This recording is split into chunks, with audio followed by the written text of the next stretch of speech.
நேற்று நள்ளிரவு நேபாளத்தின் பொகாராவிலிருந்து காத்மண்டு நகருக்கு பயணிகளை ஏற்றிக்கொண்டு பஸ் ஒன்று சென்று கொண்டிருந்தது. பஸ்ஸில் மொத்தம் 44 பயணிகள் இருந்தனர்.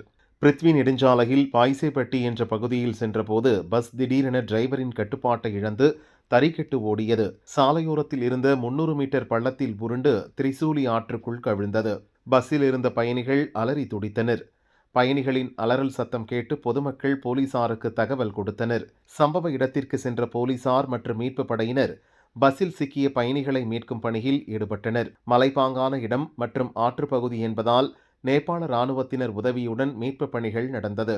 இந்த விபத்தில் நியூசிலாந்தைச் சேர்ந்த ஒரு ஆண் மற்றும் ஒரு பெண் உள்பட மொத்தம் 18 பேர் இறந்ததாக அதிகாரிகள் தெரிவித்தனர். 26 பேர் படுகாயங்களுடன் மீட்கப்பட்டுள்ளனர். அனைவரும் அருகில் உள்ள மருத்துவமனைகளில் அட்மிட் செய்யப்பட்டுள்ளனர். விபத்துக்கான காரணம் குறித்து விசாரணை நடந்து வருகிறது. அதிவேகமே விபத்துக்கான காரணம் என்று முதற்கட்ட விசாரணையில் தெரிய வந்துள்ளது.